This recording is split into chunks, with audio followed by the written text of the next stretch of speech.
कभी ऐसा महसूस होता है कि पूरा दिन काम किया, बहुत बिजी रहे, लेकिन दिन के आखिर में लगता है कि कुछ हासिल ही नहीं हुआ। बिल्कुल ऐसे ही एक चक्कर में फंसे हुए थे डेविड। चलिए उनकी कहानी जानते हैं। ये लाइन डेविड की है और इस एक लाइन में उनकी पूरी फ्रस्ट्रेशन, उनकी बेबसी साफ छलकती है। यही तो महसूस होता है ना, जब लगने लगे कि टाइम हमारे कंट्रोल में है ही नहीं। असल में यही कॉर्पोरेट गुलामी का सबसे बड़ा एहसास है। तो ये साइकिल, जिसे हम कॉर्पोरेट स्लेव साइकिल कह रहे हैं, आखिर दिखता कैसा है? आइए डेविड के एक आम दिन पर नजर डालते हैं, एक ऐसी सच्चाई जिससे शायद काफी लोग रिलेट कर पाएंगे। डेविड का ना हर दिन बिल्कुल एक जैसा था, एक ना खत्म होने वाला लूप। सुबह देर से उठना, फिर ऑफिस के लिए भागम भाग, दिन भर बस मीटिंग्स और ईमेल्स की बारिश, और रात को जिसे वो मी टाइम कहते थे, वो असल में क्या था? बस फोन पर अंगूठा घुमाना, माइंडलेस स्क्रॉलिंग, और नतीजा वही, टाइम हाथ से रेत की तरफ फिसलता जा रहा था। लेकिन फिर एक दिन एक छोटी सी आम सी बातचीत ने एक चिंगारी लगा दी, एक ऐसा बीज बोया जिससे सब कुछ बदलने वाला था। और वो चिंगारी क्या थी? डेविड के कजिन का एक अनाउंसमेंट। उसने कहा कि वो अपनी जॉब छोड़ रहा है। क्यों? ताकि वो अपने साइड बिजनेस पे फोकस कर सके। और आश्चर्य की बात ये थी कि उसने वो बिजनेस रोज सिर्फ 1 या 2 घंटे काम करके खड़ा किया था। सोचिए ये सुनकर डेविड को कैसा लगा होगा कि कोई रोज के बस 1-2 घंटे देकर अपनी पूरी जिंदगी बदल सकता है। बस यही वो मोमेंट था जिसने उम्मीद जगा दी। तो इस बदलाव के पीछे का राज क्या था? एक किताब, पीटर ड्रकर की द इफेक्टिव एग्जीक्यूटिव। डेविड को शुरू में थोड़ा डाउट हुआ कि क्या एक किताब ये सब कर सकती है, लेकिन क्यूरियोसिटी जीत गई और उसने ठान लिया कि वो इस किताब को ढूंढ कर रहेगा। और इसी खोज में डेविड की मुलाकात होती है एक मेंटर से, जिनका नाम था डॉक्टर बुक। इन्होंने डेविड के टाइम को देखने के पूरे नजरिए को जड़ से हिलाकर रख दिया। डॉक्टर बुक ने एक बड़ी सिंपल लेकिन पावरफुल बात कही। उन्होंने कहा, तुम पहले से ही एक एग्जीक्यूटिव हो, बस शायद एक इफेक्टिव यानी असरदार एग्जीक्यूटिव नहीं हो। सोचने वाली बात है। उन्होंने एग्जीक्यूटिव की डेफिनेशन ही बदल दी। कहा कि कोई भी जिसके पास अपने दिन का थोड़ा सा भी कंट्रोल है, वो एक एग्जीक्यूटिव है। अचानक से डेविड को लगा कि पावर तो उसके खुद के हाथों में है। फिर उन्होंने एक ऐसा सवाल पूछा जिसने सब कुछ आईने की तरह साफ कर दिया। सवाल था, अगर 30 साल बाद तुम्हारे पास खूब पैसा हो, तो क्या तुम वो सारा पैसा देकर अपने वो 30 साल वापस लेना चाहोगे? इसका जवाब ऑलमोस्ट हमेशा हाँ ही होता है ना?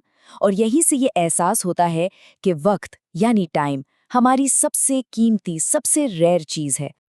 तो डॉक्टर बुक ने ज्ञान देने के बजाय एक प्रैक्टिकल काम दिया, एक चैलेंज। उन्होंने कहा, अगले 7 दिनों तक अपने हर घंटे का हिसाब लिखो। प्लान नहीं करना है, बस रिकॉर्ड करना है कि तुमने असल में किया क्या, ये जानने के लिए कि वक्त जाता कहाँ है। डेविड ने जल्दी उठने की बहुत कोशिश की, लेकिन स्ट्रगल करता रहा। तब उसे समझ आया कि सिर्फ टेक्निक्स या टूल्स काफी नहीं होते, एक मजबूत वजह, एक क्यों का होना जरूरी है। और यहीं पर डॉक्टर बुक ने असली राज बताया, बिजी रहने और इफेक्टिव यानी असरदार होने के बीच का फर्क। उन्होंने समझाया कि बिजी रहना ट्रेडमिल पर दौड़ने जैसा है। एनर्जी तो खूब खर्च होती है, लेकिन हम जाते कहीं नहीं। असली बदलाव आता है जब हमारा फोकस एक्टिविटी से हटकर कंट्रीब्यूशन पर जाता है, मतलब हम दुनिया में क्या वैल्यू ऐड कर रहे हैं। इस बात को और आसानी से समझाने के लिए डॉक्टर बुक ने 3 ईंट जोड़ने वाले मजदूरों की एक सिंपल सी लेकिन बड़ी गहरी कहानी सुनाई। जब पहले मजदूर से पूछा गया, भाई क्या कर रहे हो, तो उसने चिढ़कर जवाब दिया, दिख नहीं रहा क्या, ईंटें जोड़ रहा हूं। उसका फोकस बस उस वक्त के बोरिंग काम पर था। दूसरे मजदूर से वही सवाल पूछा गया। उसने जवाब दिया, मैं एक दीवार बना रहा हूं जो आगे चलकर एक चर्च बनेगी।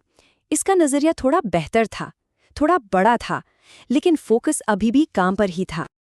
लेकिन तीसरा मजदूर, जो सबसे खुश और दिल लगाकर काम कर रहा था, उसने मुस्कुराकर कहा, मैं भगवान का घर बना रहा हूं, एक ऐसी जगह जहां लोगों को सुकून मिलेगा। देखा, ये मजदूर अपने काम से नहीं, उसके पीछे के मकसद से, उसके कंट्रीब्यूशन से जुड़ा हुआ था। तो जब डेविड को अपना क्यों, अपना पर्पस मिल गया, अब बारी थी कैसे की, यानी उन प्रैक्टिकल टूल्स की जिससे वो सच में असरदार बन सकता था।